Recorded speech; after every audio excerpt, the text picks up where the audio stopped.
So hey guys, welcome back to the video series. So I recently read this book Beyond 2020 by Kalam Sir and Y.S. Rajan.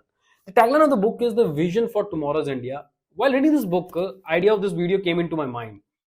India's vision of space sector beyond 2020, and this book beautifully explained the challenges, success, and the missed opportunities of India after independence. And I'll suggest all the Indian to read this book once.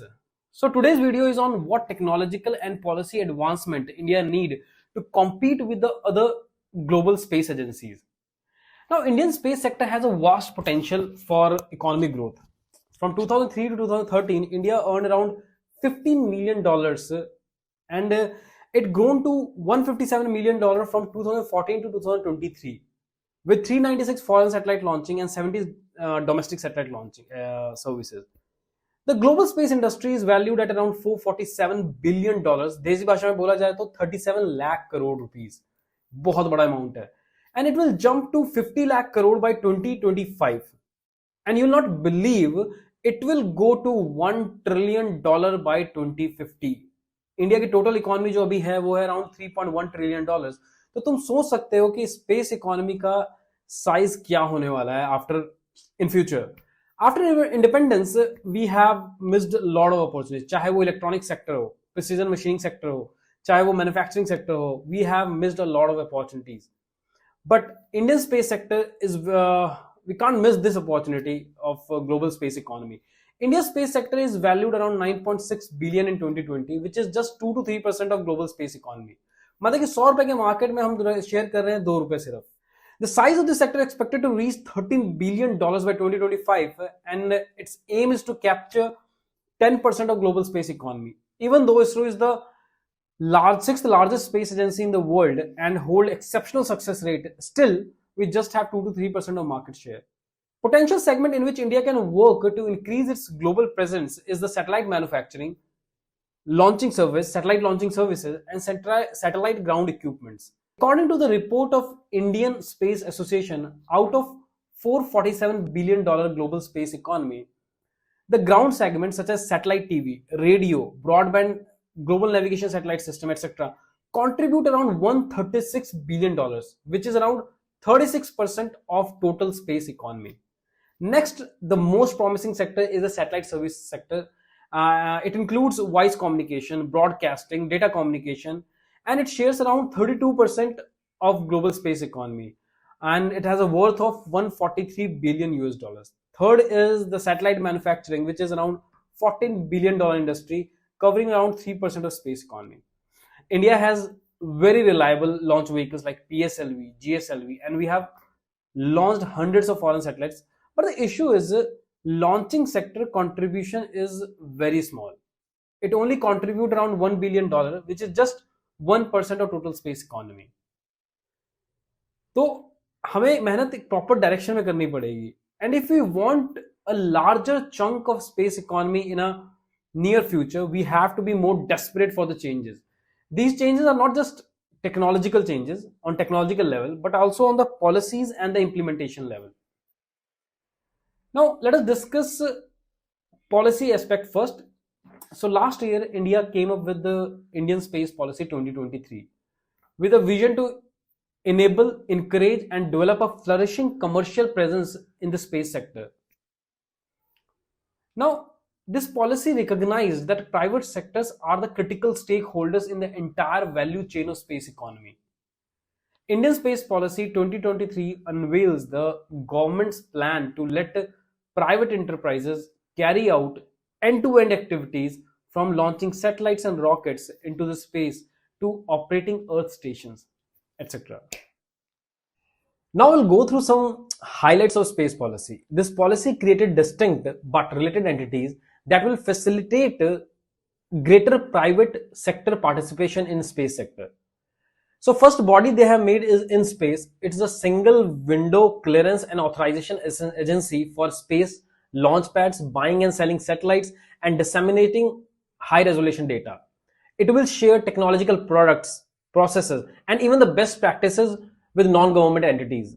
InSpace will create a stable and the predictable regulatory framework that will ensure a level playing field for all the NGEs. NGEs are non-government entities. So the second is NSIL. It will be responsible for commercializing the space technology and platforms created through public expenditures. Third, rationalizing the role of ISRO. ISRO will use all its strength on cutting edge technology and research and development and long term projects. Just making the policy is not sufficient. We all know that. Today, the space industry is a tipping point in the form of changes, challenges, and opportunities. Making policies is one thing, and changing the ground reality is another. We all know that the conditions of Indian R&D, academia help in R&D, the manufacturing sectors, MSMEs in India. So we have to work on all these sectors. Now we will move to the another aspect, which is called technological challenges. Space system development take too long and cost too much. The cost of operating and the risk involved limits the new entrants in this area. Some of the fields India need to work are, first is the additive manufacturing. It is also known as 3D printing. It is a process of joining material to make parts from 3D model data as opposed to the subtractive manufacturing. Additive manufacturing is dramatically changing the design and the manufacturing landscape, resulting in the new wave of advanced technologies to build hardware in the space sector. So you will be surprised to know that Europeans have already started by taking advanced manufacturing initiatives. America have full-fledged startups like Relativity Space. More than 80% of their full rocket is 3D printed. India has also initiated recently a Indian startup called Skyroot, showcased 100% 3D printed bipropellant liquid rocket engine injectors, helping to lower them the mass by 50% and decrease the total number of components. And you will be surprised to know that it will reduce the lead time by 80%. So the second area India need to focus is advanced materials. Advanced materials are at the cutting edge of the world technological frontiers, as they will play a vital role in every aspect of space technology. They outperform the conventional materials as they contain properties that are vastly superior than the conventional materials. Advanced materials cover a broad spectrum of materials such as graphene, titanium, ceramics, biomaterials, rare earth materials. Presently, India is highly dependent on the import of rare earth elements and advanced materials. Even though we have the fourth highest reserves of rare earth element in the world, hence it is important to develop a mindset of mining and processing advanced materials with sense of urgency. India have to go for technological capabilities, advocating indigenous development, conducive regulations, and progressive financial incentives to revive this industry. Now, third is the electronics manufacturing. You guys will be surprised to know that according to DGCIS figures of 2020, India imported around $33 billion of electronic product. अगर तुम्हें अंदाजा लगाना है तो India का oil import is around $87 billion. The worth of electronic import is around 38% of oil import. In space sector, electronics play a vital role.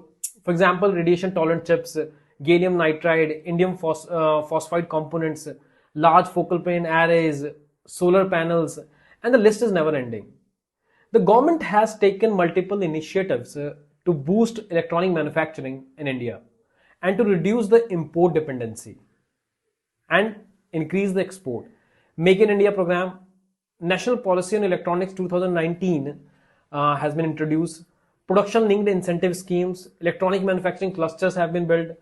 We can hope that these advances will promote cost effectiveness, domestically manufactured EEE, electrical, electronics and electromechanical components, and we have to prioritize this sector. Fourth is the robotics and automation in space sector. Space sector don't have a margin of error. Precision and refinement is extremely high in space sector. Here comes the robotics and automation because it increases the efficiency, helps in precision manufacturing, error-free production, and produce highly reliable space systems.